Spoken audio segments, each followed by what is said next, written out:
어제 우리는 에스겔과 함께 바벨론에 붙잡혀 와 있던 유다 백성들, 그리고 그 사람들의 마음, 비참한 마음에 대해서 살펴보았습니다. 특별히 그들의 마음은 자기들을 부당하게 대하는 하나님과, 그리고 적들과 침략에서 자신들을 보호하지 못한 하나님의 무능력에 대해서 원망하는 마음이 있었다라는 것을 보았습니다. 아니면 언젠가 하나님이 또 구해 주실 거라는 생각도 그들의 마음 한켠에 있었습니다. 그래서 약간의 낙관주의가 있었던 것이죠. 포로로 끌려가서도 여전히 불신앙과 어리석은 기대, 그런 어떤 긍정주의, 그러한 것을 여전히 가지고 있었던 그 이스라엘 백성들을 생각하면 우리 안에 좀 답답한 마음이 있습니다. 이제 매를 맞았으면 깨달아야 될 텐데 여전히 깨닫지 못하는 것입니다. 이런 것을 보면 인간은 스스로 참된 회개에 이를 수 없다라는 사실을 보게 되고요, 또 비참한 상황이 사람을 변화시키지 못하는구나 라는 사실 또한도 깨닫게 됩니다.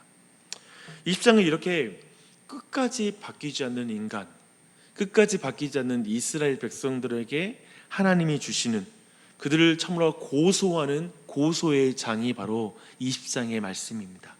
그런 의미에서 20장 분량을 자세히 보면요, 분량이 굉장히 깁니다. 동시에 동일한 패턴의 이야기가 반복적으로 나오는 것을 우리가 볼 수 있습니다. 전체 본문은 특별히 이스라엘 역사를 4가지 시기로 나누어서 설명하고 있는 것을 5절부터 9절까지 이스라엘이 애굽에 있던 시기를 말하고요, 10절부터 17절까지 출애굽하여 광야에서 보낸 1세대의 시기를 보여주고 있습니다. 그리고 18절부터 26절까지 광야 2세대가 가나안 땅에 들어간 이후의 시기를 보여주고요, 27절부터 31절까지는 바벨론에게 정복당하고 지금 포로로 붙잡혀온 유대인들의 그 시기를 보여주고 있습니다.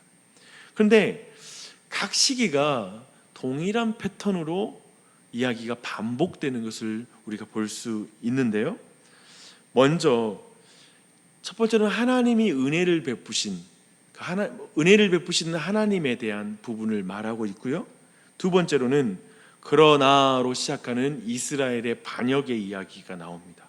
그리고 세 번째로는 그러므로, 근데 이 그러므로는 이 한국어 성경에서는 좀 그 부분이 생략되어 있습니다.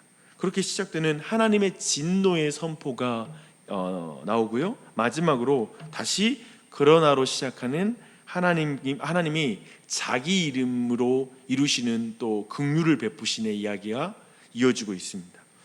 이 전체 패턴의 시작을 볼 수 있는 첫 번째 시기를 한번 우리가 함께 보도록 하겠습니다. 이스라엘이 애굽에 있던 시기를 보여주는 것이죠. 5절부터 9절을 한번 보십시오. 여기에 5절 말씀 보면요, 에스겔은 좀 독특하게 하나님이 이스라엘을 선택한 것이 아브라함 때가 아니라 애굽 때라는 식으로 이렇게 말하고 있습니다. 굉장히 의도적인 내용인데요, 지금 에스겔의 독자를 먼저 생각해야 돼요. 지금 에스겔서의 독자가 바벨론의 포로로 끌려가 있는 상황이잖아요. 그 상황에서 보면 하나님은 이스라엘 백성이 애굽의 신들을 섬기고 우상 숭배로 그들의 삶을 채워가고 있을 때, 그럼에도 불구하고 하나님이 그 백성을 선택했다라는 것을 강조해서 말하고 있습니다. 생각해 보면 아브라함이 갈대아 지역에서 우상을 섬기고 있을 때에 하나님께서 아브라함도 부르셨잖아요. 이런 모든 걸 생각해 보면 지금 세상의 심장부에서 우상을 섬기고 있는 그 백성들을 하나님이 택하여 불렀다라는 하나님의 은혜를 강조해서 말하고 있는 것입니다. 하나님의 이런 택하심을 생각하면 모두가 오직 은혜를 말할 수밖에 없어요.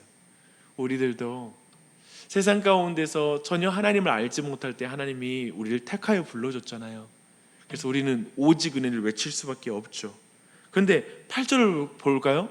8절 보면 너무나 싫은 관계사가 등장해요. 그러나가 등장합니다.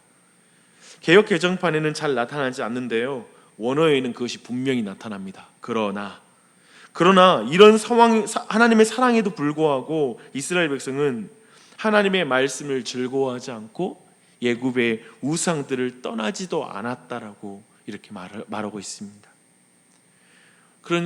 이렇게 되니 그러므로가 뒤따릅니다. 그러므로 하나님께서는 그들을 향해 진노하십니다. 8절 하반부에 보면 그러므로가 숨겨져 있습니다. 그리고 9절입니다. 그래서 두 번째 그러나가 나옵니다. 반전이죠. 하나님께서 이방인의 목전에서 자신의 이름을 더럽히지 않으려고 진노를 다 쏟지 않는다라고 말씀하고 있습니다. 그래서 달리 행하셨다라고 말하죠. 이 달리라는 이 표현이 굉장히 중요해요. 9절, 14절, 22절 반복적으로 나오는 단어입니다.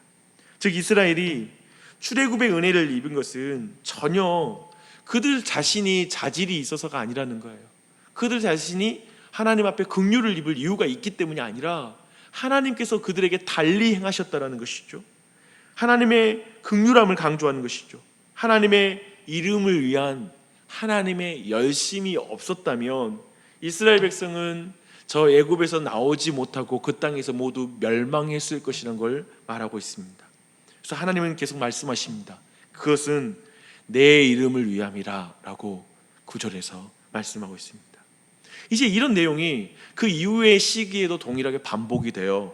두 번째 시기인 출애굽하여 광야로 나온 1세대들의 시기는 10절에서 17절에 이제 동일한 패턴으로 나타납니다. 14절만 그러나 그 동일한 패턴을 생각하시고요. 14절만 볼게요.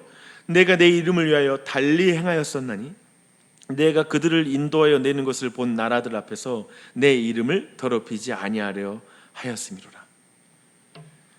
이제 세 번째 광야 2세대들이 가나안 땅에 들어간 이후에도 하나님의 은혜에 대한 반역, 그리고 그러므로 하나님의 심판이 일어나는 것, 그러나 이번에도 하나님은 자신의 이름을 위하여 그 백성들에게 달리 행하심으로 완전한 심판을 유보하시는 그 내용들이 나타납니다.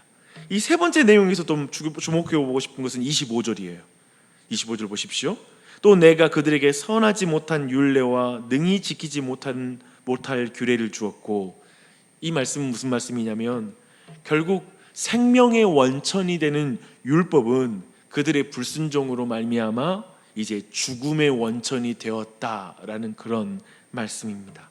그러므로 26절과 31절은 가나안 땅에서 이스라엘 백성을 쫓아내야 하는 극악적인 범죄에 치달게 되는 장면으로 우리에게 이제 심판의 이유를 보여줍니다. 이스라엘 백성은 몰렉에게 자기의 자녀들을 제물로 바침으로 그들 스스로를 완전히 더럽힌 것이죠. 항상 자녀를 하나님께 신로 바치는 하나님께 제물로 바치는 이 장면은 인간의 악의 가장 그 끝지점, 이제 최종적인 심판이 임할 때에 언급하는 그러한 죄의 목록들입니다. 마지막으로 포로로 끌려온 독자들까지 이 죄를 반복하고 있다는 것을 이후에 20장의 내용들이 말하고 있어요. 에스겔서 20장 말씀을 대하는 첫 번째 독자를 다시 한번 생각해 보십시오. 그들이 반역의 역사를 반복하고 있음을 이제 이 20장 내용을 쭉 들었을 때 반복할수록 자신들의 죄가 눈덩이처럼 커지는 것을 보았을 것입니다. 하나님의 은혜가 더하여져도 또 반복하고, 하나님의 은혜가 더하여져도 그러나 이스라엘 백성들이 그 하나님의 은혜 앞에서 우상을 숭배하고 또 하나님의 생명되는 말씀을 버린 그 일들은 점점 자신들에게 크게 와닿았을 것입니다. 그리고 지금 그들마저도 여전히 하나님의 은혜 앞에 그러나라는 이야기를 쓰고 있는 것, 그것을 그들 스스로 깨닫게 되었을 것입니다. 하지만 이 모든 말씀을 통해 그들이 철저히 깨닫는 건 첫 번째, 하나님의 원래의 계획이에요. 하나님은 모든 열방 가운데 그분의 평판을 중요하게 생각합니다. 하나님의 이름, 하나님의 명예를 중요하게 여기죠. 반복해서 그것을 강조하고 있는 걸 보게 되었을 것입니다. 하나님은 열방 가운데 자기 백성들을 통해서 그 모든 열방의 영혼들을 구원하는 게 하나님의 목적이었기 때문에 먼저 시행되어야 될 건 자기 백성에게 하나님의 이름이 영광받아야 되거든요. 높임받아야 되거든요. 하지만 이스라엘 백성들은 그 하나님의 이름을 높이지 못하고 그들이 스스로 하나님의 이름을 더럽히는 그 일로 말미암아 이 모든 계획을 깨뜨리게 됐던 것이죠.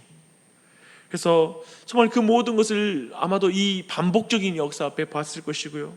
그리고 열방들은 하나님께서 이스라엘을 정말 어떻게 하나님이 다루시는지를 보는 걸 통해서 열방은 하나님의 성품을 알 수 있었기 때문에 결국 이스라엘 백성이 심판을 당하는 이 모든 것이 그 안에 있다라는 것을 그들 스스로도 깨닫게 되었을 것입니다. 그럼에도 이 20장의 모든 내용들은 소망이 또한 오직 하나님께 있다라는 것을 분명하게 우리에게 알려줍니다. 본문은 하나님의 은혜를 얻기 위해서 이스라엘 백성이 보일 수 있는 어떤 반응이나 할 수 있는 기여가 없다라는 걸 분명하게 우리에게 알려주죠.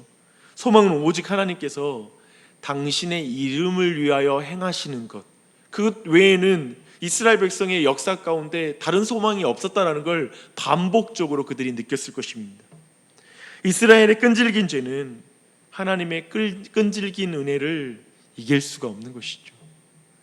32절에 정말 놀라운 말씀이 있습니다. 너희가 스스로 이르기를 우리가 이방인 곧 여러 나라 족속같이 되어서 목석을 경배하리라 하거니와 너희 마음에 품은 것을 결코 이루지 못하리라. 얼마나 무서운 말씀입니까? 얼마나 하나님의 끈질긴 사랑, 하나님의 어떤 간절한 그 사랑이 지금 이스라엘 백성에게 결국 관철될 수밖에 없다라는 걸 말하는 것이죠. 인간의 죄성은 하나님의 은혜를 이기지 못합니다. 여기에 하나님의 은혜가 있죠.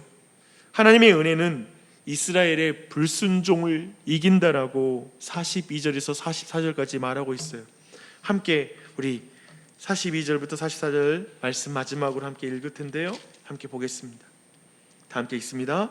내가 내 손을 들어 너희 조상에게 주기로 맹세한 땅 곧 이스라엘 땅으로 너희를 인도하여 드릴 때 너희는 내가 여호와인 줄 알고 거기에서 너희의 길과 스스로 더럽힌 모든 행위를 기억하고 이미 행한 모든 악으로 말미암아 스스로 미워하리라.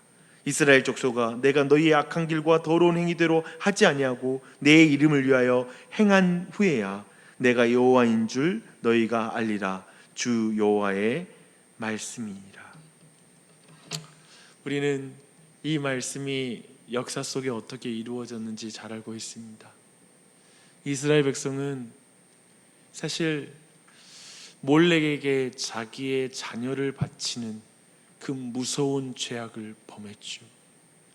또한 이스라엘 백성 모든 사람들은 하나님의 아드님이신 예수 그리스도를